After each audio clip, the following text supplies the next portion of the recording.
C-SPAN.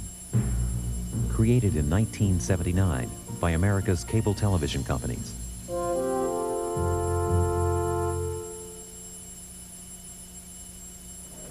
On April 17th, Claremont McKenna College in California organized a conference called Conservative Leaders in the Making. This hour-and-a-half discussion features a panel of authors, professors, and journalists talking about the conservative movement today.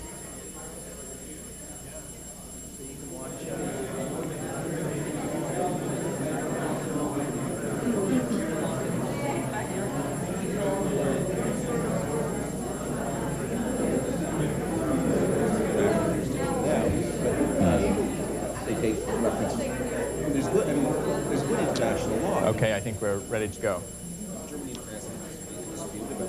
Let me welcome you to Conservative Leaders in the Making, a conference sponsored by the Henry Salvatori Center. I'm Charles Kessler, the center's director.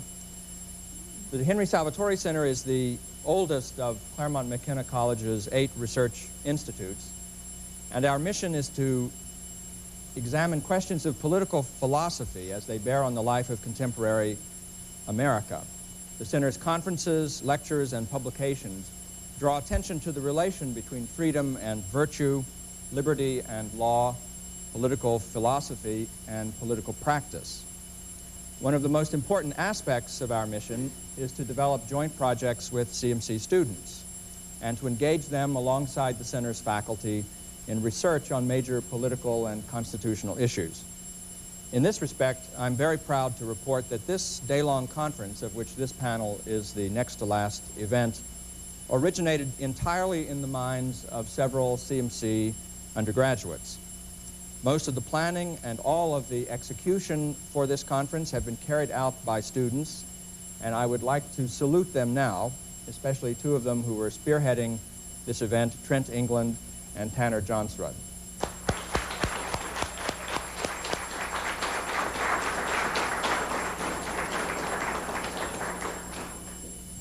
Now, our panelists have already offered up rich helpings of their moral and political commentary in 4 earlier conference sessions. Our present panel is a discussion on the state of American conservatism today. But let me begin with a few remarks that will help to set the scene for our discussion. American conservatism arose in the mid-1950s in order to preserve what liberalism was threatening at home and what communism was threatening abroad. But there was always a certain ambiguity in what conservatism was about, or what it meant to conserve. Did it mean to slow down the process of liberal reform, to eke out what was left of American constitutionalism in the old-fashioned sense, or did it mean to restore what had been lost? In the language of foreign policy, there was always a question about whether conservatism was interested in containment or rollback. There is, of course, a further problem as well. If one takes as the self-definition of conservatism the more radical definition, attempting to return or roll back the state of liberal reform in the 20th century, and to go back to 18th or 19th century versions of traditional limited government, there is this further question whether one uses the states' rights or the natural rights version of what traditional American government was all about. These questions about our relation to the past have something to do with the state of conservatism today, which I would say, and not all of these panelists are going to agree with me, I would say the present state of conservatism could be described as bewitched, bothered, and bewildered. Conservatism is bewitched in a way by success, or by the too great confidence in its own success. This led it to forget about the dilemma of its relation to the past by embracing the future wholeheartedly. Here, Newt Gingrich and other so-called third-wave conservatives have led the movement into the notion that conservatism must be on the right side of history, due to the fall of the Soviet Union, the collapse of the communist satellites all around the world, or virtually all around the world. All this seemed to be evidence of the fact that conservatism was on the winning side. It was the next stage in the march of progress. The third wave of information technology and the computer chip and so forth made it inevitable that a demassified, more free, more decentralized world would emerge, and thus that conservatism would find itself in a very congenial world in the future. Now, in some sense, of course, there is reality to this fond hope or expectation. In some sense, perhaps, we do live in a post-socialist age when national planning of the sort that the Soviet Union and even the New Deal, in a much diluted way, of course, made popular, seems to be widely discredited. But the coincidence of the collapse of communism with an economic boom in the West, and particularly in America, should not be discounted. The boom makes the intellectual victory of market economics seem all the more final and inevitable. But when the boom goes bust, so may the tremendous confidence in the victory of market economics. At any rate, to talk about politics more specifically, after the defeat of the Clinton health care plan and the remarkable sweep of Congress in 1994, and of course a sweep that reached down to the governorships and local legislatures as well, the future, in a way, did seem to belong to conservatives, and Newt Gingrich celebrated and led this movement in that direction. But when Newt's agenda bogged down in Congress and Bill Clinton was handily reelected, and then to add insult to injury, not only survived but thrived under the threat of impeachment, the future seemed less rosy. The future seemed to fizzle.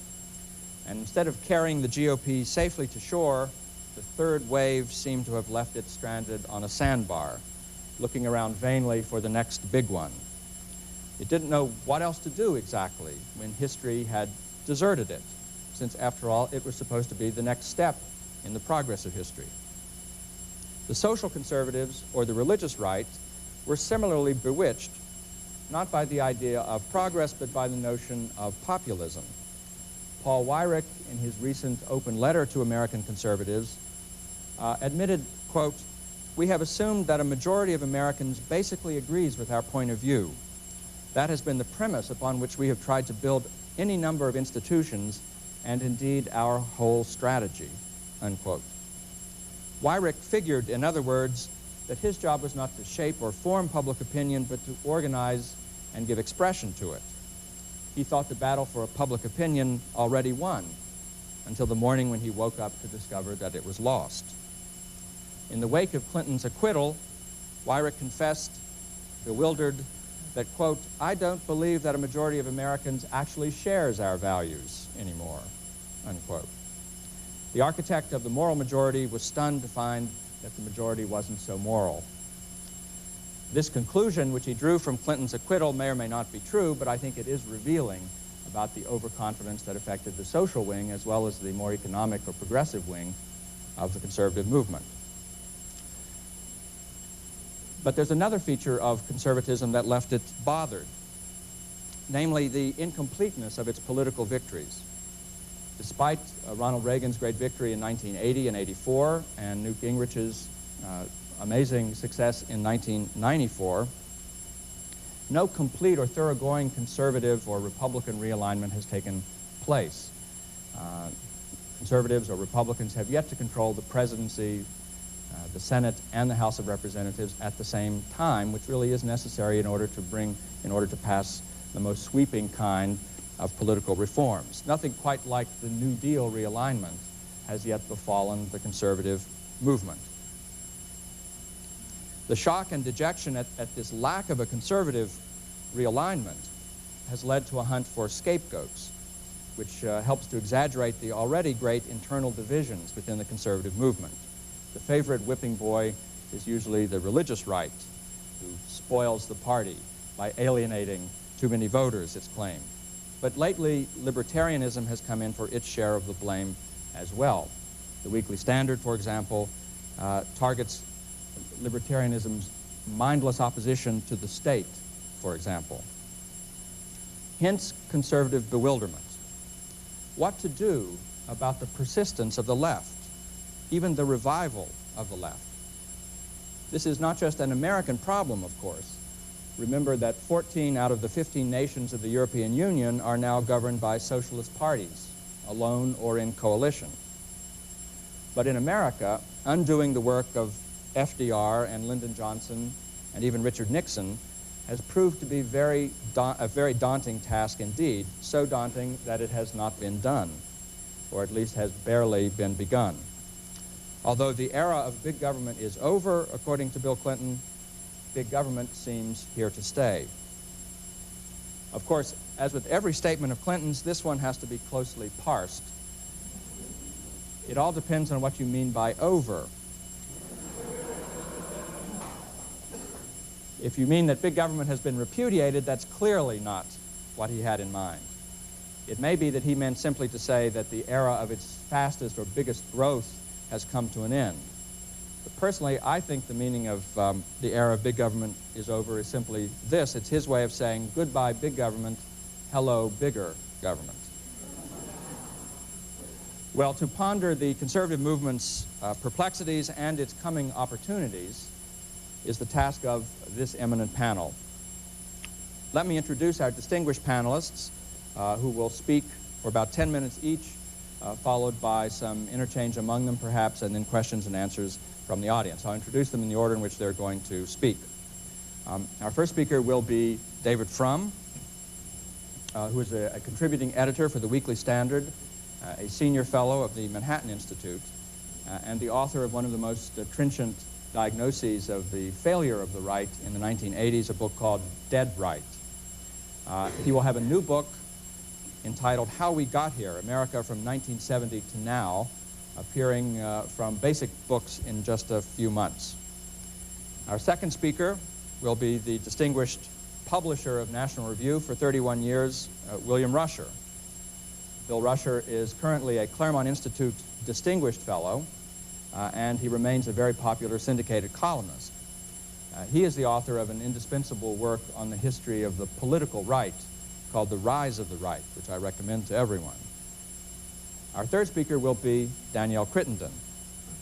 Until recently, the editor of the Women's Quarterly and the author of a brilliant new book from Simon & Schuster called What Our Mothers Didn't Tell Us, How Happiness or Why Happiness Eludes the Modern Woman. And finally, we'll hear from Hadley Arkus, the Edward Ney Professor of Jurisprudence and American Institutions at Amherst College, and the author most recently of a book called The Return of George Sutherland, Restoring a Jurisprudence of Natural Rights.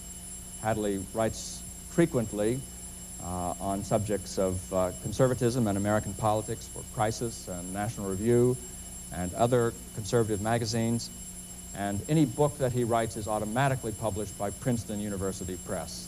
So let me begin by yielding the floor to David Frum. Thank you very much. Thank you. Let me begin by making a quick distinction that I think we have to keep in mind, and that is between the prospects for republicanism and the prospects for conservatism. I think right now it's safe to say the prospects for republicanism continue excellent, that this has been a slow evolution, but the Republicans are now the dominant party at the in the states at the executive level. They are more than competitive. They tend to win at the state level, at the legislative level. Their hold on Congress, while shaky, has persisted despite many buffets and mistakes. All the polls indicate that they have an excellent chance of winning the White House and holding Congress next time out. So the Republican Party, I think, if by the state of the conservative movement we are worried about the political prospects of the Republican Party, I think we don't need to worry that much. The question is, what is the character of this Republican Party going to be? How conservative is it? And what is the fate of the conservative faction within the Republican Party likely to be? And in just a few minutes, I'd like to sketch over three themes, three opportunities and temptations that I think conservatives need to keep in mind over the next few years. The first, as Charles Kessler has averted to, is the theme of populism. It is my conviction that this is something that has gotten us all into enormous, enormous trouble over the past little while. Populism is both a false description of how politics works. Politics is a game of elites. It is simply not true that things bubble up from below and that wicked elites stand in the way and are either crushed or accede to it. That politics is a game in which people of with skill and alertness, decide where they think the country needs to go, and then in competition with other elites who are also skilled and alert, play a political game, trying to mobilize and convince the public, but not acting as the public, not responding to the public. And the conservative insistence that, in fact, we were nothing more than the voice of the people has had two very ill effects. One is it's prevented us from mastering many of the arts of politics that you need in order to play the game. That we talk about Bill Clinton's political skills as if they were some kind of cheat or unfairness, whereas in fact that's the way the game is played. He's extraordinarily skillful at it, and we need to find leaders who are skilled too. The second thing, of course, is it means that every defeat turns into a moment of total demoralization. That the fact that one sometimes loses, that's the nature of politics. One sometimes loses even to a very bad man with a very bad cause, as happened with Clinton.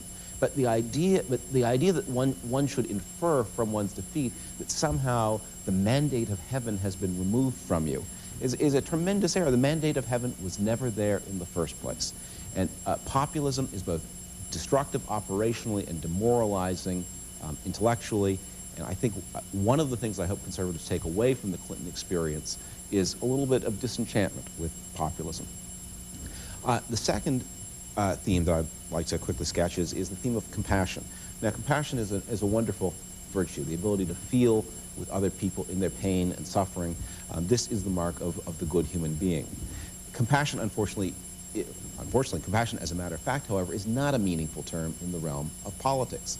That when a politician proposes to transfer wealth from one of his opponent's constituencies to one of his own, he will have many, many motivations, but compassion is never, ever one of them.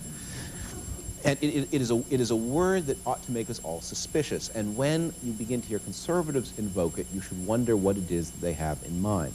Now, if what they have in mind is that they propose in their private life to be kinder and better people, to give more to charity, to outdo Al Gore, which is a low enough bar, congratulations. But if what it means is that you have fantasies that the apparatus of the modern state can somehow be deployed in order to achieve conservative aims in the economy and society, think again.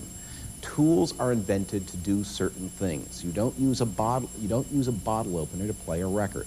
And you don't use the liberal welfare state that has grown up over the past 50 years. The coercive powers of the state, the system of transfers of wealth back and forth in the hope of remoralizing your society, fostering personal independence. Those techniques do not lead to those outcomes and never will. And a conservative who signs up for those techniques is signing up for the outcomes that are built right into them. And it's a tremendous danger, and one that I think some of the promiscuous rhetoric of some of the current political candidates is in danger of committing conservatives too. The third, and I'm sorry to proceed at such a rapid clip, but the third theme is an opportunity, and it's summed up in the word sovereignty. The United States right now is engaged in a war, a quasi-war. Of course, we all hope it goes well. Once the might and power and prestige of the United States is committed to an aim, we have to hope that it prevails, and we have to hope that it prevails with minimum bloodshed to Americans and as little bloodshed as possible for the other guys. That said, it needs to be recognized what the implications of this war and some related events are.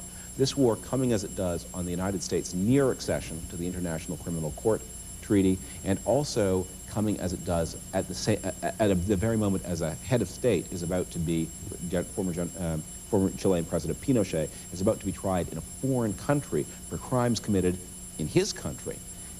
We are at a moment when the sovereignty of states is under attack as never before. You can see this very dramatically in Europe, where a new supranational government is replacing existing governments.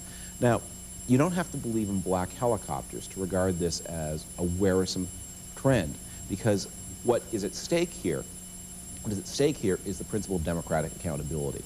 The project of supranational government is to transfer decision-making to decision-makers who aren't elected and aren't accountable, to put revenues in the hands of people, to put revenues in the hands of different people from the people who are responsible for raising the money to fund programs, and that is what has happened in Europe. National governments tax, supranational governments spend, and it's a recipe for waste and for a lack of democratic accountability. Now, the United States is a laggard here. This has come to Europe, it's come to other countries before it's come to the United States, but it's coming here too. And I think it will be one of the great political themes of the early decades of the next century. And it is one, so long as it is tightly linked to democracy and accountability and to the integrity of the exchequer, it is a very potent and powerful future tool for conservatives. So, Republicans doing fine, and conservatives, well, we have our work cut out for us to do. That we have to understand that what we are is we are not a moral majority. We are not an enormous portion of the country. We are a network of people who are interested in ideas, who are much more interested in politics than most people are, and our job is to convince. And we have to convince by looking for themes that resonate with the voters and that also express our own values. And if we do that and keep doing it, we will, I hope, over the long haul, win more than we lose, but we will always lose some. Thank you, David. Bill? Well, I do not share the pessimism that many Republicans and conservatives feel about the prospects of either. I accept David's very useful distinction, which you should bear in mind, between the Republican Party and the conservative movement. I've always likened the Republican Party to the bottle and the conservative movement to the wine. They need each other. You can't sell an empty bottle, and on the other hand, you can't very well carry wine without putting it in one. You've got to have a structure, and that's what the Republican Party is for, and it has served that purpose for the conservatives in recent years very well indeed. I think that a large part of the difference that I feel from what might be called the prevailing pessimism is a matter of age. I hate to pull my 75 years on you, but it does make a difference, believe me. When you're only 25 and can't even remember the Reagan administration, of course you want victory. You want it now, all of it now. You want the presidency, you want the Congress, you want the agenda. All this nonsense of having to settle for less than a full loaf irritates you, and it's perfectly all right to let it irritate you, but as Richard Nixon, I very rarely quote him, once said accurately, no political victory is ever complete. That may be untrue in rare cases, but believe me, it is generally the case. If you're interested in politics, you are interested in a game in which nobody gets all the chips on the board. There's always somebody out there prepared to spoil your day. And so be prepared and ready for that, and understand that things change. I've been watching this game for over 60 years now, and they have changed. It has changed spectacularly, and then changed back, and then changed again. And it will change some more. There are going to be good news as well as bad news in the future. I remember being at a rally in Philadelphia for Eisenhower in the campaign of '52, must have been about September, October 1952. And an old duffer of a Republican, I guess he was a local Pennsylvanian, came up to me and, hoping to cheer me up, said, "Young fellas, don't you worry about these Democrats who are doing so well. I remember when they couldn't do anything right. And it'll come again, don't you worry." And he was absolutely right. We, even then and there, elected Eisenhower in a Republican House and Senate. It didn't last. So these things come and go, and if it is the nature of politics that they should do so. That doesn't mean that you must not put forward your best effort, and that you must not think carefully about the issues that you raise and press. But don't expect there's ever going to come a time when you can say, well, it's done. There is no such time in politics. Right now, let's take the Republican Party first. The party is out of the White House. And everybody is complaining that we don't have an agenda. How can you have an agenda? We have 220-odd members in the House, and 55 senators who are, as somebody says, like herding cats. And you're not going to get a unified agenda out of them. That will come, and it will come in less than a year, when out of the murk of next March there swims our new presidential candidate. And he will have an agenda, and it will be our agenda, and we will like it. And I predict the American people will like it, too. So I wouldn't worry too much about the lack of an agenda now. We look unfocused and uncertain and all these things at the moment because we are not speaking with a single voice. That will, in due course, correct itself. My own feeling is that the candidates that have presented themselves for the Republican presidential nomination, practically any of them, would do as against Al Gore, while at the same time I am not violently inflamed by any of them, to tell you the truth. And that is not to be wondered at either. We conservatives, at any rate, and maybe Republicans too, were spoiled by first being given Barry Goldwater, who, whatever else he was a charismatic figure who could say what you thought. And then Ronald Reagan, who could say it and make the American people accept it, and twice elect him by overwhelming margins. And we look around, and where's our new Reagan? Well, the Lord does not present you with Reagans just any time you want one to walk into the building. I'll tell you. You're going to have to wait. You may not quite see his like again. I agree, though, that the prospects for the Republican nominee for president look good at the moment, and for Republican control of the Senate to continue, and of the House if we get the presidency. But, my young friends, if it isn't to be, this is not the last election there will ever be in America, and you will win your fair share of ones further down the road, believe me.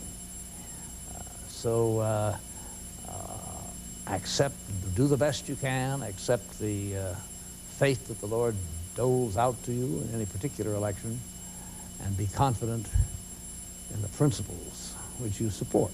And that brings us to the conservative movement. I think the conservative movement right now is, and has been for some time, I've certainly been saying this for a while, in slack water.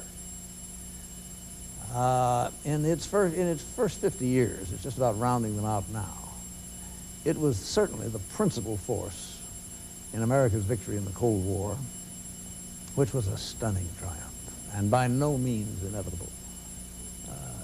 I don't know how conservatives managed to take it so much for granted. I stand in wonder before that whole achievement of standing there for 40 years with mutual assured destruction as our strategy, and to come out of it watching the opposition just collapse like the one-horse shay.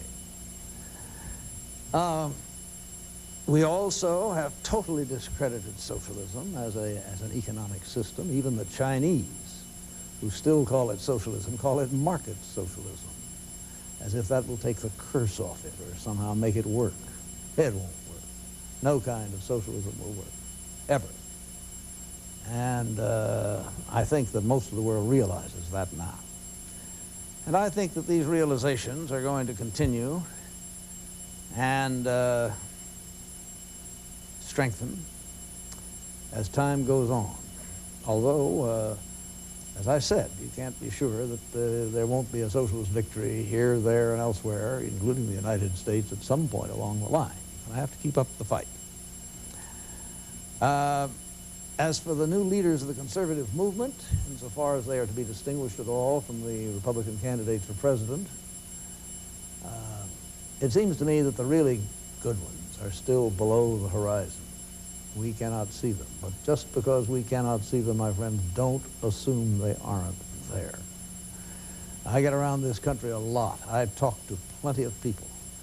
And we have conservatives in their 20s and 30s and 40s whose dedication and attractiveness and polish and skill you wouldn't believe.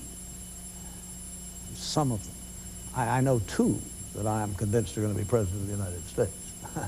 I'm probably wrong about both, but either one would qualify. Well, they're both, unfortunately, one's 32 and the other's 24 at the moment, given time. So these things, these people will come along. And they tend to come along, by the way, when you need them. I mean really need them, not just would like them for the next election. But Barry Goldwater came along when conservatism needed a spokesman. And Ronald Reagan came along when we needed a candidate to really put it on ice, and we did. So that these things are still to come, and I think we can be confident that they are still to come. I don't believe for a minute that conservatism today is over. I don't see how anybody could think that. Far, far from it. We still have the ideas. They are all conservative ideas today. When was the last time a liberal had an idea?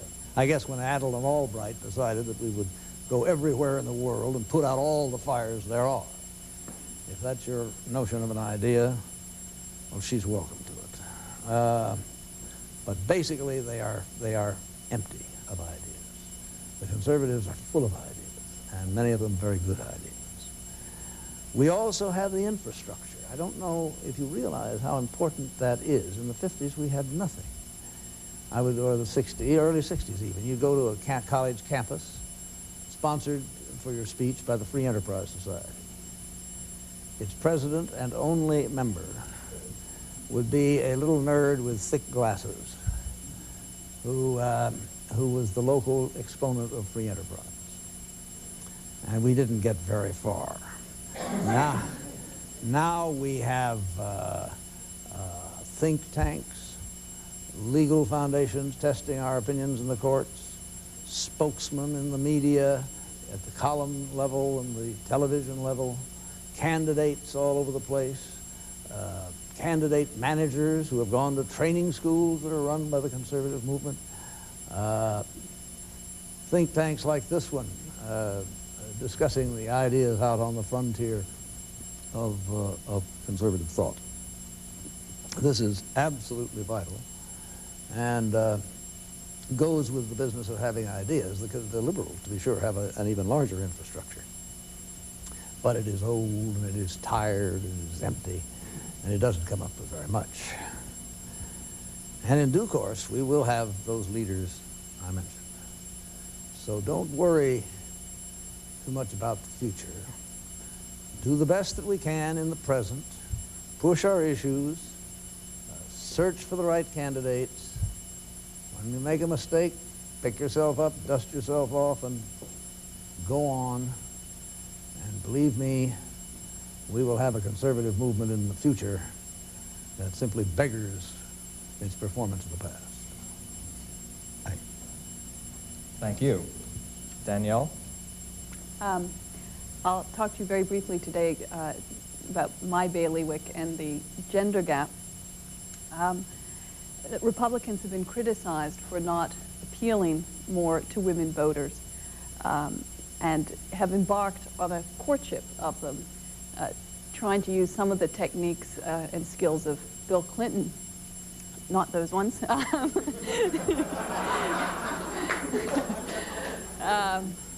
I mean, you've seen it at the 1996 convention was as if run by the Lifetime channel, that we had speaker after speaker ascending a podium, talking about their personal problems, their pain, again, in a kind of pitch to woo women. We've seen Newt Gingrich on the cover of his book come out in a kind of open neck shirt and jeans and kind of look like a new man, a kind of modern day Alan Alda. Even Ken Starr did this in trying to improve his image. I think it was the interview with Diane Sawyer where he came out in a kind of open-necked shirt. Again, this is the friendly man, the man who appeals to moms. But I have to say this strikes me in this sort of attempting to figure out what it is that Bill Clinton has with women. It's like, you know, Republicans doing this is like watching Richie Cunningham trying to imitate the Fonz. I mean, it just doesn't come off, and women sense it, and the entire population senses it. And I would like, I think, for the Republicans, in the sake of the future of the Republicans, to cease this sort of pandering to women as a group. In fact, to cease to regard women as a special interest political group. One thing when we're talking about the gender gap that we should remember that for most of this century, there was no significant gap in the voting patterns between men and women. This is largely because, as an author Stephen Stark has remarked, that men and women tended to define their interests mutually in terms of their families and to vote much the same. The differences that political analysts have been actually able to discern on certain issues generally show women to be slightly more conservative than men. Women have historically tended to be more risk-averse, more likely to oppose war and the use of force, more inclined to favor incumbent candidates over challengers. Women, too, have historically been the greater champion of social issues, as in the crusades against prostitution and alcohol. And while there have been moments of women breaking away from male voters in the past, particularly during the 1970s and the fights over abortion and the Equal Rights Amendment, the gender gap didn't become notable until 1980 with the election of Ronald Reagan. It was still very small and culminated what I think of as the great gush of 1996, which, as the New York Times at the time said, women were now going off on their own and requiring special treatment. As it turned out, however, and this is what we should, as Republicans and conservatives, remember, that it was only some women who were going off and requiring special treatment. The gender gap was not, as it's been starkly painted, simply a matter of women as a group voting differently from men. Rather, it was certain categories of women voting differently from men. The so-called gender gap is actually a marriage gap. And while exit polls pointed to a 17-point overall gap between the sexes in '96 among married women, the difference was quite small, only 5 points amongst married women, 48% for the president versus 43% for Dole. And on the other hand, the president managed to charm fully 62% of single women, and quite literally, every one of them in person. This marriage gap, furthermore, was uniquely female. That men's political affiliations are not so easily discerned by their personal status, alas, for people who study these things. But just knowing a few facts about a woman's private life enables a pollster to predict her stance on a whole range of political issues. So while working on the Reagan re-election campaign in 1984, for example, Republican pollster Richard Wertlin, the man credited with first noticing the gender gap in the polling data, broke women into 32 different categories to which he gave names. Reagan did best among women Wertlin called Alice, who were younger, married, and working, and worst among Helen, who he called Helen, younger, unmarried, and not working. And this marriage gap persisted in subsequent elections. In 1990, never married women increased the gender gap when they voted, while currently married women reduced it, according to a study that came out from the University of Chicago. In other words, the political change we've seen taking place over the past 20 years among women has less to do with their political differences from men than it does to do with their personal relations with them. Married women are voting the way pretty much they have always voted. They see their own interests intertwined with those of their husbands and children and support the candidate they feel will best protect those interests. But as Wertlin perceived, many women now have much more tenuous and insecure intimate relationships. And they may be single mothers on welfare, working mothers receiving daycare subsidies, divorced women without alimony, widows or single elderly women dependent upon Social Security and Medicaid. These are groups that Democrats do much better among. And this is something that we should think hard about for a moment. Because despite the celebration of women's gains in the workforce, women haven't become any less dependent as a result of the women's movement. We've just become dependent on different things. As divorce and out-of-wedlock births have skyrocketed over the past generation, the state has come to serve the financial function for women that men once did. Even the many millions of women who don't receive government handouts must now depend upon networks of loose and often impersonal ties that attempt to substitute for the once more secure and singular relationship they would have had with a husband.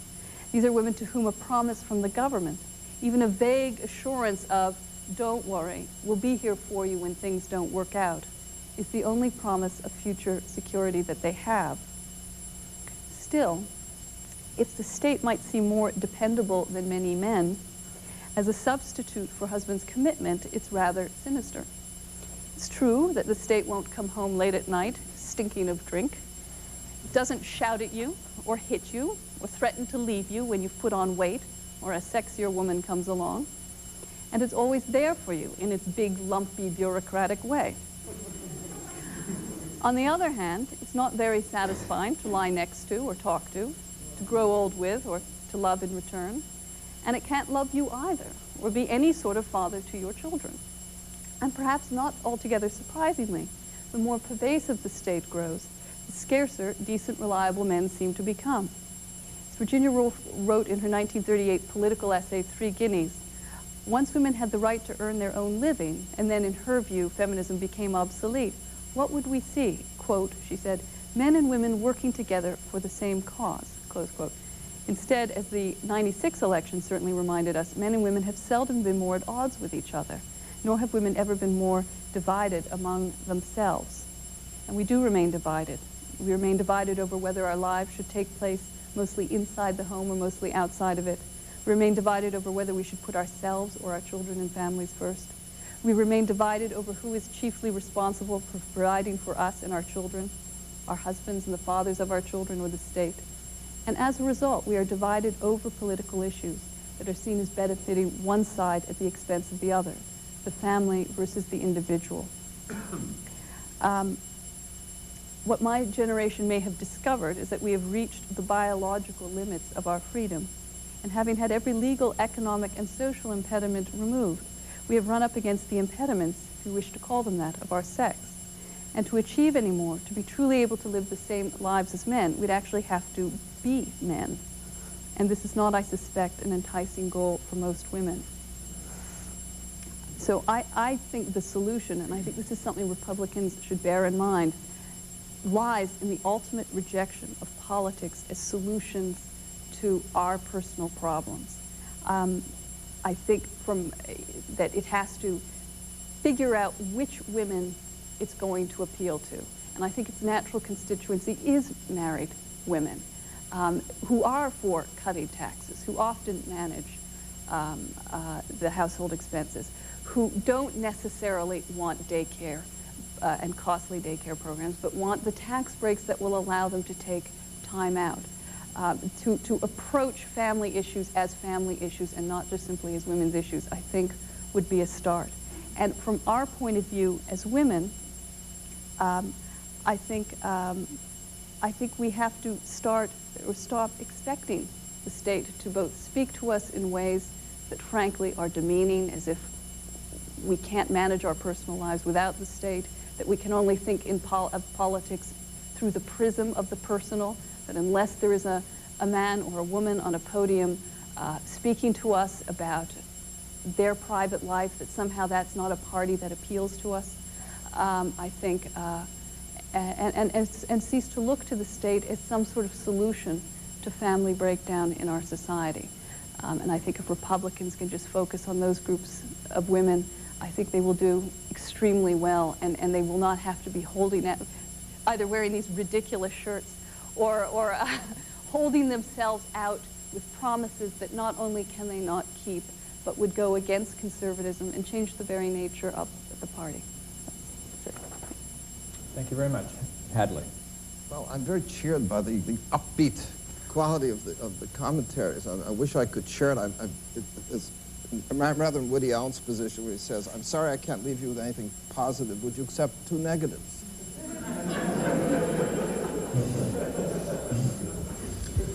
Now, the stock of the company's fine, where the party prospects look good. You know, there was that line of Immanuel Kant's when he reports, "The doctor says I'm fine, heart is fine, lungs are fine, kidneys have never been better, I'm dying of improvement." I share David's concern about this question of sovereignty. But once we restore a proper sense of sovereignty and resist those malevolent tendencies he rightly noted, we're still faced with the question, what is the state supposed to do? What is its central concern? Is it to protect lives? Is it to manage the economy? Isn't it so curious that now things seem to be just the inverted part of it? The government in the first days didn't think that it had any special role in managing the economy. The function of the government was to, not to be a player, but to articulate the framework of lawfulness in establishing taxes in an equitable way. Its main function was protecting life. Now the government tells us that we don't know how to do that. We don't know how to offer protection. And perhaps also we're in the business of easing the legal barriers by which people dispose of lives. So in the partial birth abortion bill in Arizona, when Judge Bilby dissolved it, put it aside, Nick Nikas had said, and Bilby had acknowledged, the intent of the framework was of the framers was to establish a firm barrier against infanticide, and Judge Bilby, in suitably muffled language, said, well, you can't do that anymore. You can't erect a barrier indecorously firm against infanticide if it inhibits abortion.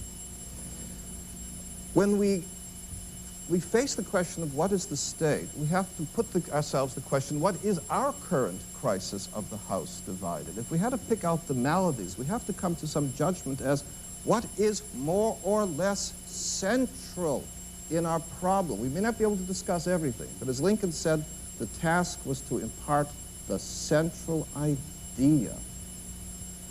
And the central idea now is running against the understanding of the principles of the founding and the premises of this political order. It seems to come as a surprise to alumni that the orthodoxies now dominant on the American campus stand in an adversary relation to the understanding of the founders and Lincoln. After all, the founders spoke of certain moral truths, grounded in nature, the source of rights that would remain the same in all places where that nature remained the same. They would trace these things back to the understanding of Aristotle, that the key distinction ran between human beings and animals, that no man was by nature the ruler of other men in the way that men were by nature the rulers of horses and cows.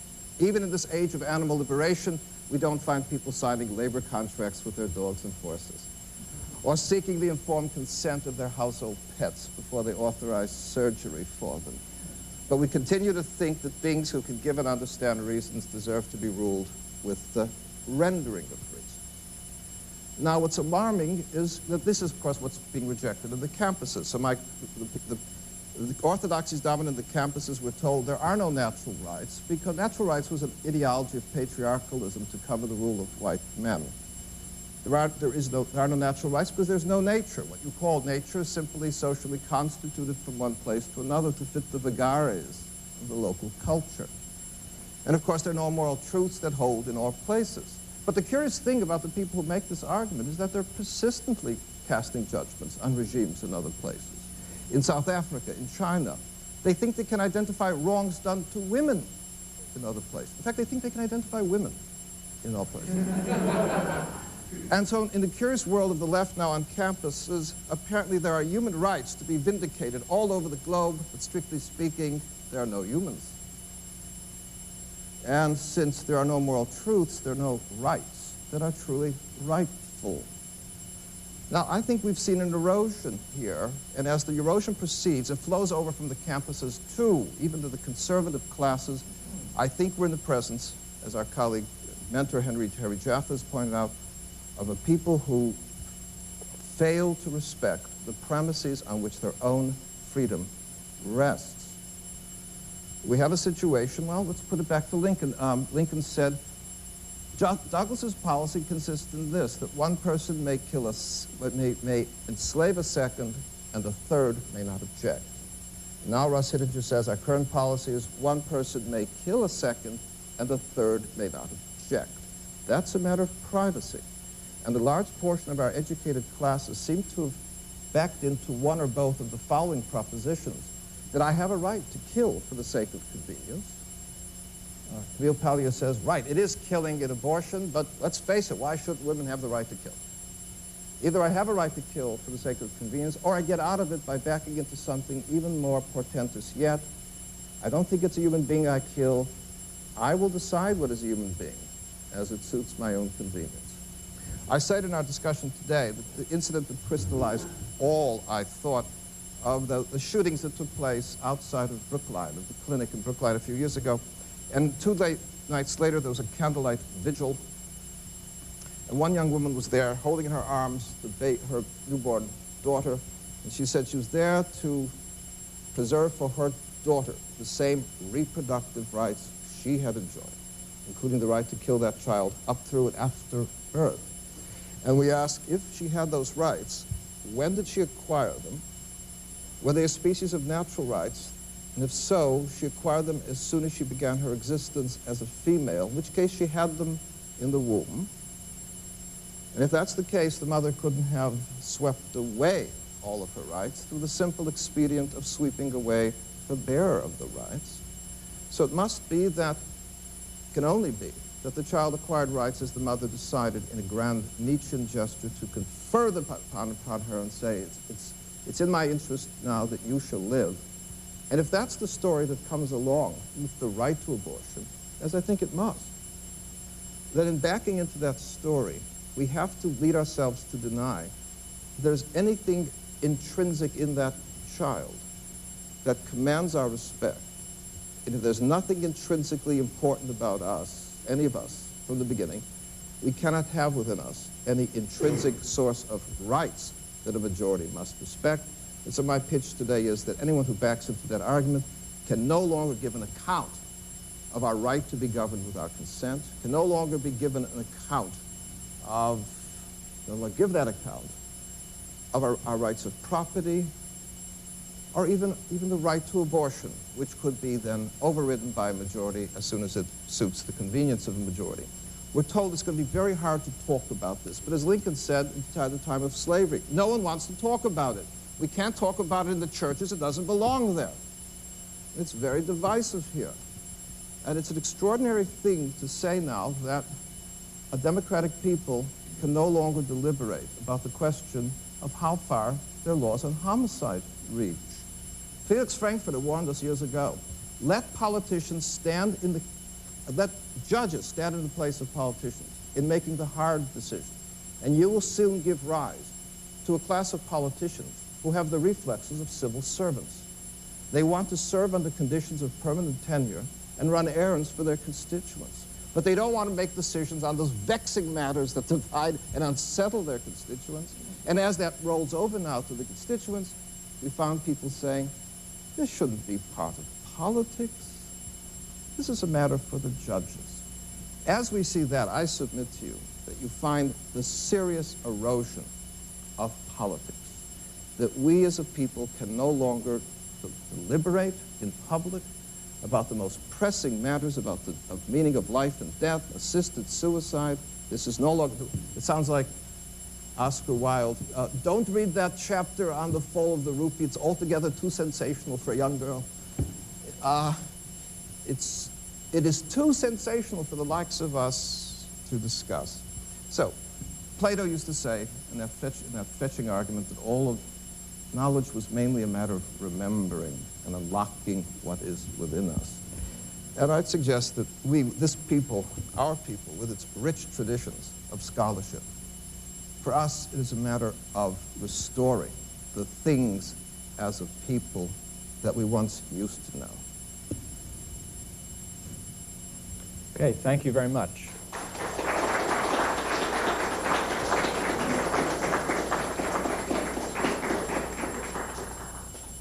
We'll have questions and answers, and if questioners would line up and ask their questions in this microphone, we would appreciate it. But before we go to the Q&A, I want to open the discussion on the panel for just a moment. Now, Hadley, if you're correct, your argument is that, in a way, underlying both the moral or social agenda of the right and the economic agenda of the right is a common failure to understand the basic principles of American democracy or American constitutionalism, individuals with rights, individual human beings with rights.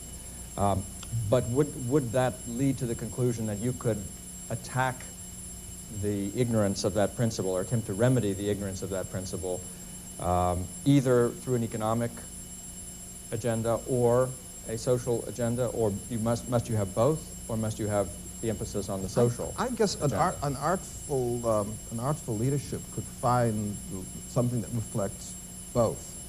And just as we say we want to protect you from arbitrary restrictions of your personal freedom and arbitrary takings of your property, we want to protect you from the arbitrary move to classify you outside the range of people protected by the law. Sometimes we used to thought we thought we're making the wrong move by trying to show that the unborn child is a human being. We should have been trying to show that it's a sandhill crane because then it could be protected. So, I mean, there are ways of getting around it, but I wonder, David made me think today, taking another angle on the problem, that we have these issues that are sort of swept in. We have a conservative administration elected to roll back regulation and taxes, and we know that they'll sweep in with it a cohort of pro-lifers who will be in the Justice Department, and it comes along with it, even though it's not played up. And I wonder, is that the mark of another kind of politics? Clinton never would have campaigned about gays in the military or advancing affirmative action and racial preferences, but once in, you either unfold those things or, even more ingeniously, you appoint the judges who will make it part of their task to impose the parts of the agenda that the party would never make the explicit object of a public defense. So I see the perils on either side. It could be that we know there's a whole principle package that comes along with things. But still you have to sort of give signals and lay the case for this to be understood. And I wonder about a politics in which it is never made the object of a conversation and not broached even in the gentlest way, as this one can be. One of the things I found fetching about Bob Casey, the former governor of Pennsylvania, he's not a deep dish thinker. He gets up there and he suggests an ordinary Joe can talk about these things. Most people in the country in the surveys don't think you should have an abortion because the child is retarded, has Down syndrome. They don't think the children who are there with Down syndrome ought to be killed. They don't think that if the baby is deaf, or blind, that's a ground for killing the baby. They have lots of ways of talking about it, and you simply feed in to the way that ordinary people are capable of talking about questions of justification on this or any other matter of taxes or regulation. I'm sorry, that's too long. I received. David, you have, I think, a different view on this tactically and strategically. I think that one of the ways that might be helpful to frame this is to stop talking about economic and social issues and to talk instead about economic and governance or democracy issues. And I think that democracy is the way in which you talk about a lot of the things that the courts have done to American society. Most of the things that conservatives are most unhappy about in American society were not done by legislatures. They were done by courts. And in the same way, that is, I think, a way of talking about the sovereignty issues that I'm increasingly worried about without sounding like a black helicopter nutcase. That you want to say, look, what we need to worry about is that the armed forces of the United States are committed constitutionally by the people with the constitutional power to do it. And we want to make sure that monies raised from Americans are spent only by those representatives who are elected by Americans. Those become a bundle of issues that are related, and I think they're related naturally, because I think that one of the really powerful trends in modern society, I think it would be a very interesting thing to convene a panel on the state of liberalism to say, how is it that liberalism has adopted as its main institutional goal the removing of as many decisions as possible from democratic decision-making? And that has been something that has been going on for 30 years. That is, that their institutional focus is to put things in the hands of judges or bureaucrats, and better still, judges and bureaucrats in other countries. And the situation with Pinochet, this is perfect, that a British court will decide whether a Spanish court can try the ex-president of Chile. Brilliant, perfect. No Chilean need ever be consulted about this. No Briton or Spaniard, for that matter, either. I mean, the whole thing is just too fabulous to be believed. I think this is the way to frame it. But I do think that conservatives need really to take a bit of a lesson from what happened in 1998, that we are not, and without making sweeping conclusions about the nature and character of the American people, to understand that there are things that the American people are not blue noses. They never have been, and if you are going to, they haven't been in a long time anyway. And if you're going to talk about these kinds of issues in ways that seem to make you a blue nose, you're going to be in a lot of trouble. Bill? This may be trite, but I think it is worth saying again, particularly to a new and relatively young audience. The conservative movement can win in this country when and only when it commands the support of both the economic and the social conservatives. You may not like that, but you'd better believe it, because in the years and the decades when we had just the balanced budgeters and the low taxers, we lost election after election after election. It was only in the mid-1960s, with the transition of whole categories of voters from the old Democratic coalition, that the social conservatives came aboard and produced Nixon's immense victory in 1972, every state but Massachusetts, and followed by Reagan in 80 and 84. Yes, that's right. I grant you that, like all coalitions, this one has its strains and its problems. Work with them. Get over them. Compromise them. But never, never, never lose either of those two blocks, or you are doomed to defeat. Alan Meltzer at the American Enterprise Institute, marvelous noted economist, actually Carnegie Mellon, has a graduate assistant doing work on, he's doing a study of the history of the Federal Reserve, and he's having the student listen to tapes from the Nixon years, the Nixon White House. And he sent him off to do it, and this youngster said, well, how will I know which one was Nixon?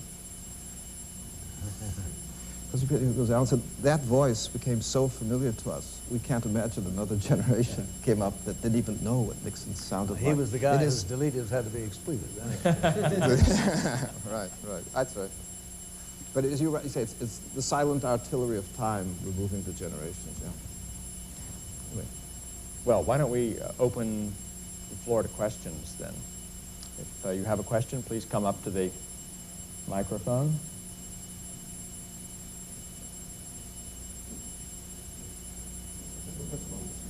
Yeah. Charles, you quoted Mr. Clinton in the State of the Union saying the era of big government is over, and suggested that perhaps he really is thinking that we're in for bigger government. I want to suggest that maybe the era of incremental government is here to stay. And when we looked at the Clintons and the health care plan, they realized very quickly that that was not going to work. So what did they do? They went back, they retrenched, and now we're seeing incremental health care. We're seeing seniors cannot privately contract with their doctors if they accept Social Security. We're seeing child care, government child health care for children. And the Republicans get snowed on this. The Democrats say, we're going to have government child health care. And the Republicans respond, no, we can't have that. And then the Democrats say, well, do you not like children? Well, yes, we do like children. Therefore, we'll vote for it.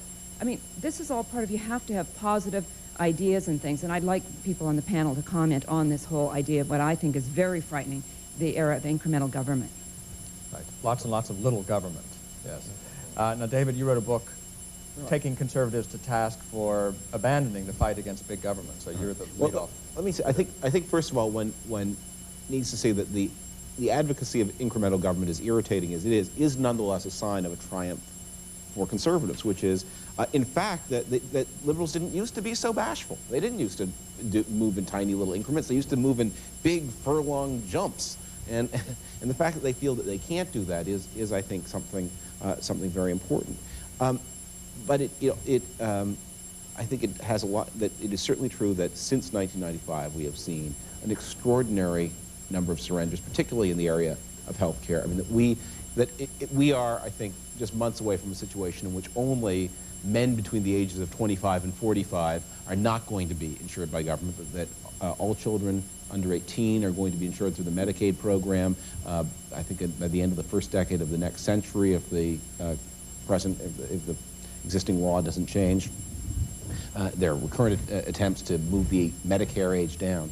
But I think these incremental programs are in a way easier to defeat than the big programs. And it should not be so difficult for Republicans, and for two reasons. One is they don't capture the public's imagination. that there is a constituency for the government giving everybody as much free health care as they want. But to rewrite the provisions of the Medicaid law, the constituencies for that are always always smaller. They're more tenacious, maybe, and more determined, but they are smaller, and there are coalitions against them that can also be mobilized. But second, it leaves the way open for Republicans to capture the imagination with big counter-proposals. Now, one thing I will disagree a little bit with Hadley-Arkes about is I don't think there's any way, once we figured out that the economy can be managed, there is no way to say we propose not to manage the economy. You can't simply ignore it. And you know, the Keynesian revolution it turned out to be a reasonably accurate description of things the government can do, and so there will always be pressures on government to do them. But Republicans will be able, I think, to come up with big ideas about how, given that we are not starting from a state of purity, but are in a half state between a free economy and a controlled one, to come up with big projects to say, look, we can do many of the things that people want done. It's not unreasonable for people to want health insurance and pensions. And we have big ideas, and the other guys don't. And the very incrementalism of the Clintons is a sign of their defeat, both intellectually, morally, and politically. I would add that I think Sally has a very good point in that these issues are so easily thrown back in Republican faces. And you see this all the time in women's issues, that even though women's organizations you think would have thoroughly discredited themselves during this Clinton debacle, nonetheless, they still seem to dominate the agenda on discussions such as childcare, daycare. I thought daycare was an issue that was pretty much dead until Hillary Clinton brought it back from the dead. And it does get turned around to Republicans. If you don't want to spend billions of dollars on an elaborate federal government subsidized or funded institutionalization of all of our children under 4, that somehow you are against children. Even though in poll after poll that is done of working mothers, what working mothers say they want more than anything else is not better and more affordable child care. It's time. It's time out of the workforce. It's tax policies that enable them to stay home, to just leave the workforce altogether for a period of time. And I think there are ways that Republicans should recognize that from the polls, not let themselves be captivated by this or caught by this rhetoric that they are anti-child. I think that's a very easy thing to throw back in the faces of those putting it out, but also to have the confidence that there are many, many women on their side. And I think it also takes women themselves coming out on these issues, conservative women coming out and saying, this is what we want, or don't want, as it may be. There's some organizations like the Independent Women's Forum that publishes the Women's Quarterly that I've edited, that have taken this direct stance to go onto television at policy conferences, to go meet with politicians to say, the women of the country are not on the side of Patricia Ireland. But it does take good copywriting. It does take confidence that people are on your side to stand up to it. And it takes spine. And we've seen a lot of that, frankly, lacking in the Republican leadership, and not just on women's issues, unfortunately.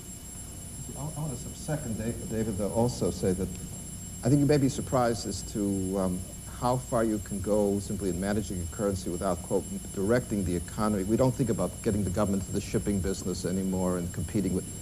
And there are Bill's right. I think that certain of those victories have been won quite decisively. But I think, David is... I just want to second David's point that, we use Mencken's line that people ought to get what they want, good and hard. You come at us with these proposals, and we ought to have something else, like something that may have a welfare program, but leaves people in control of their own money, or a medical plan, but gives the money back to people to buy their own medicine. So for everything you're offering, there is there's another alternative, as David suggests, that has a component of freedom in the economy. But I'd also point out, Mike Uhlman has gone, the different ways in which people were able to press this question with a certain playfulness of mind and a sense of principle. So when Mike was an assistant to Jim Buckley years ago, and Senator Pastori came out with a scheme to have every FM radio have an AM component, Mike had Buckley introduce a measure saying that everybody who buys a newspaper should buy a second. Right? And years ago, when people on our side, Bob Jones University was taking a hit because they barred marriage.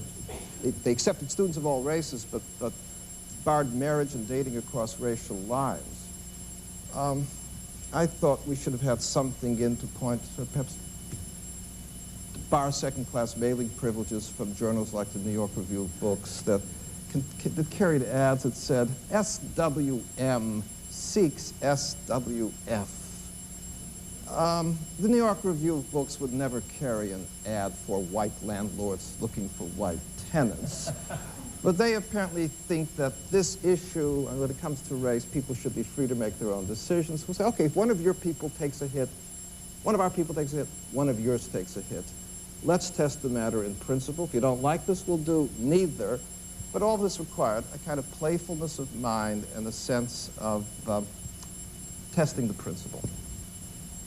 So some of the big ideas that Sally Pipes' question pointed to, David, would be what? Like vouchers and medical savings accounts? These are what you're talking about?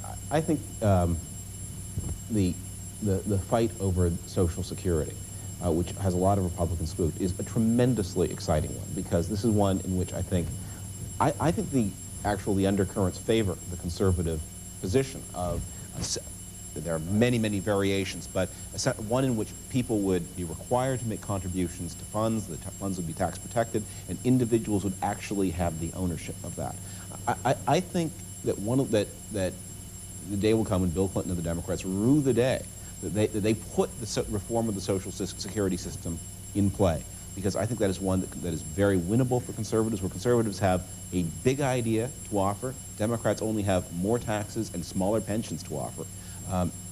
And not only that, but once won, that is a political change that has the most colossal political effects. It's bigger than the privatization of the council houses in Britain.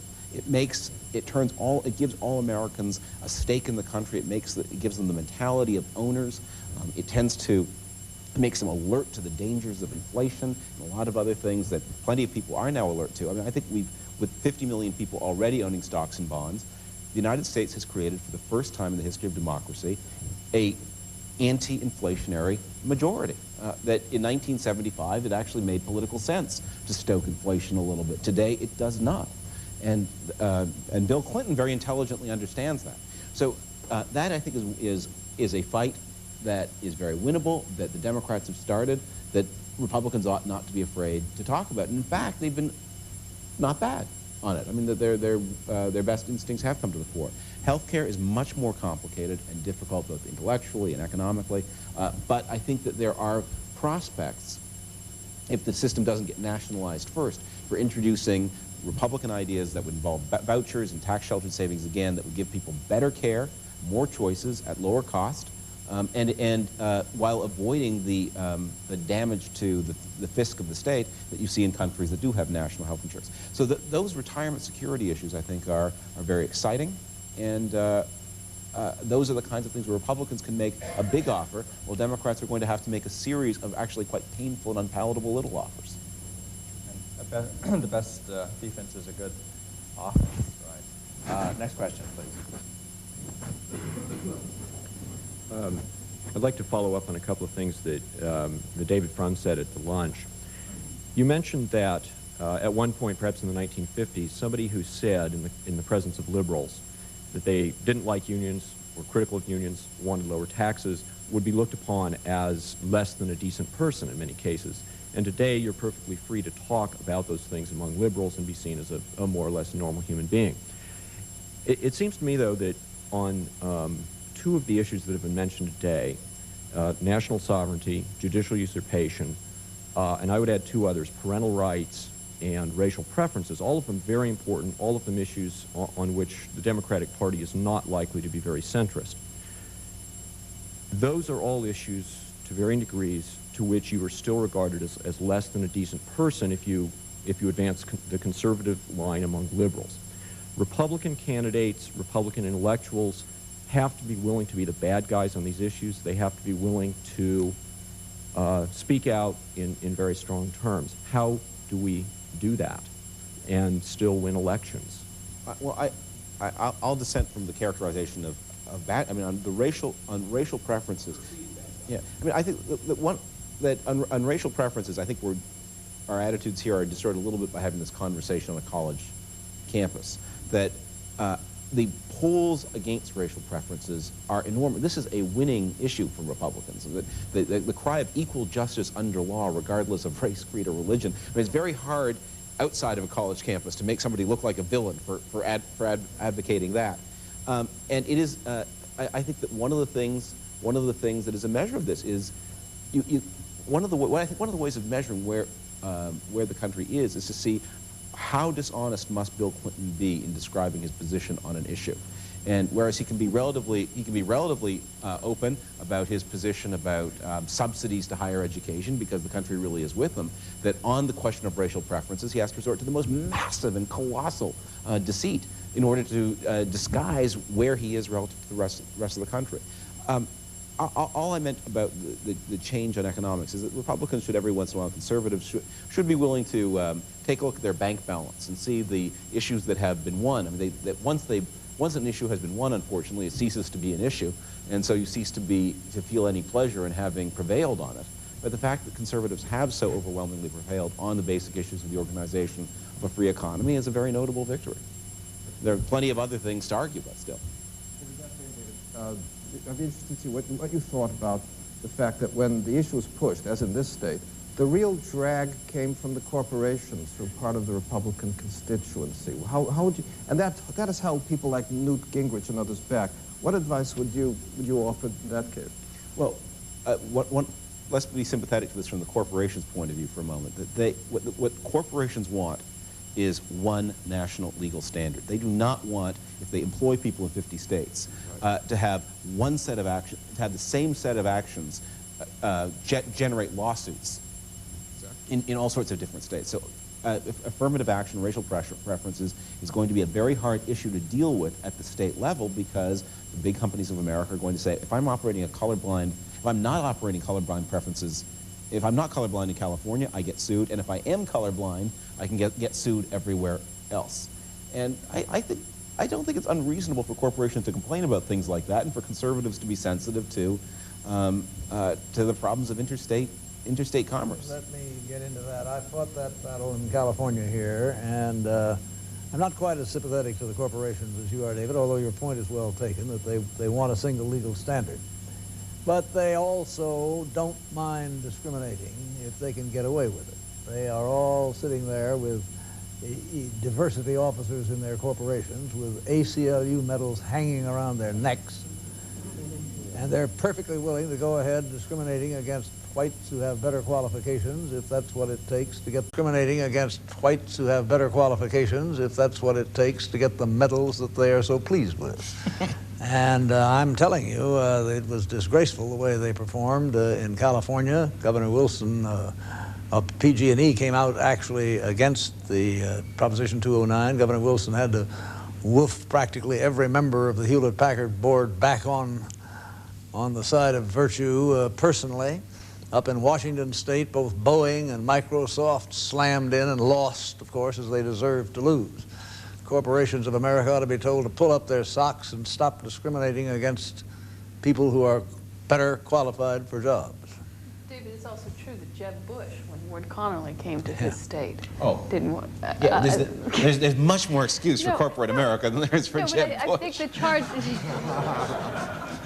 But I think it's true, though, that these are issues, the issues that we now are made to feel like freaks about are very hard to bring up and debate, whether it is about, whether it's about women in the military. I mean, the leaders of the military are all for pushing women into combat and through the forces, even though the women in the military themselves, the majority, are not for going into combat. And as we know, it's been quite a disaster in many areas in terms of military readiness, and yet this gets pushed through, and yet to criticize it gets you branded as some sort of freak against equal opportunity for women, the equal opportunity in this case to have yourself blown up.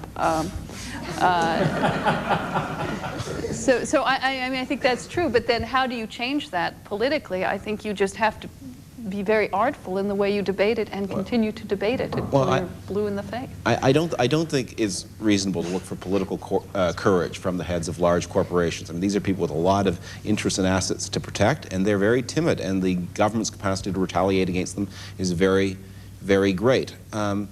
They may also be, as Bill Rusher says, they may just subjectively on the question of racial preferences, they may just, they may like the kudos, they may appreciate the kudos that come their way for it, and then disparage the blame, that they may just not take seriously the people who say you're doing a terrific injustice by discriminating against people on grounds of race.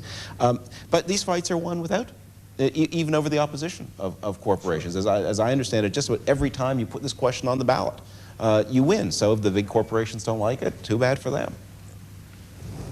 These are really just illustrations of Hadley's point in his remarks, in a way, that conservatives don't like to argue on the basis of principle or abstract principle about what equality means. I mean, in a way, it seems like the conservatives want to cede to the left the definition of equality, and they would rather talk about tradition, interest, efficiency, economy, and so forth, because they don't raise questions of justice that get you into hot water with lots of isn't it also true intellectuals that Americans as a country are allergic to overbroad discussion of principles, that this is a very practical country that is interested in solving problems, and I think it is generally true that Americans love liberty, yes, but they never think that simply the slogan liberty is really much of an answer to anything. And I don't think you get very far in American life by saying the reason that such and so should not be done is because it violates the principle of equality under law, or because of some large liberty interest. Much as people feel those things, that Americans are a very practical country. I mean, arguments like that may work a lot better in France, I think, than they do here. Here, I think that I don't think there's anything illegitimate that, in saying, I mean, yes, one can make the point about liberty, but also point out that the latest particular boneheaded Clinton idea is also going to cost more people their health insurance than is going to deliver it, or it's going to slow down economic growth. Those are, I mean, there's nothing wrong with making the most effective arguments, and highly ideologically charged arguments don't tend to do all that well in the United States. Well, except that some people can really make the connection. I think one of the most searing lines ever spoken in this debate on affirmative action was spoken by that youngster at a law school in Georgetown when this controversy erupted over there. One sentence. And it was, I think they used a two-digit test at the time. He said, every white student here knows he couldn't have made it into this school with a score less than 43, comma, and he knows that any black student with that score would be at Harvard. Now, that encapsulates the problem. And put in those terms, people understand it. There's nothing particularly inscrutable about it. Yeah. We have time for one quick final question, if there is one. All right, this one question I had, I wanted to go back to something that David said a little.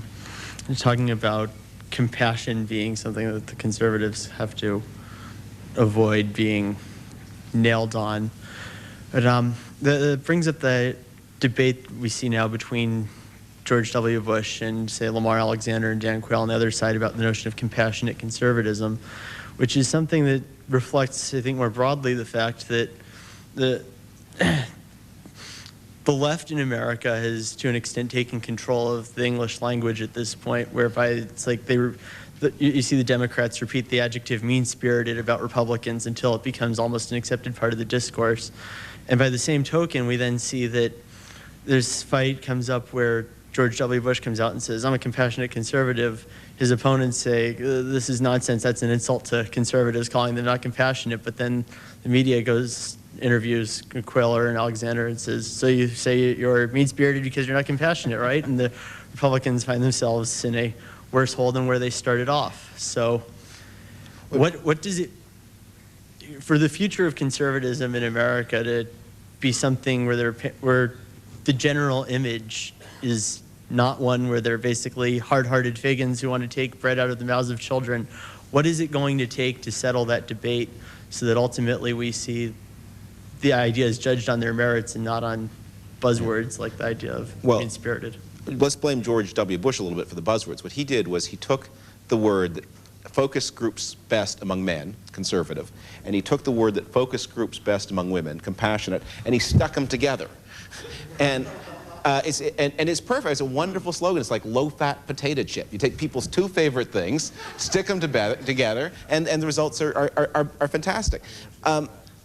But the problem with what George W. Bush has just done, I agree with you. I don't think that Republicans should, I mean, I hope I wasn't heard to say that Republicans should say, that's it, compassion in a pig's eye. I mean, people want to have some sense that that you are a decent and compassionate person, and politicians are in the business of winning votes. They ought to speak to people in ways that appeal to them. What is dangerous about what George Bush has done is he's taken two words to which he attaches no meaning whatsoever, and he stuck them together for purely vote-catching purposes. And he is not noticing that those words come with little hooks all over them that commit him to things.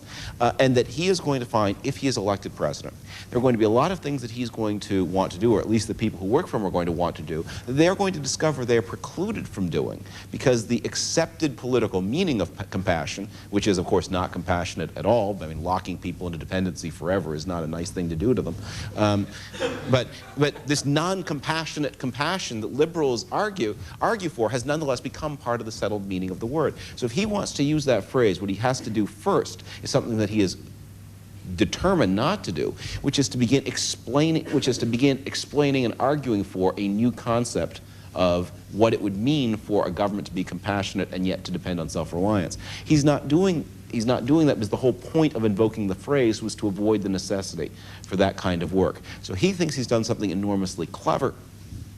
What he's going to do is discover that he has committed himself to things that he doesn't know that he's committed himself to.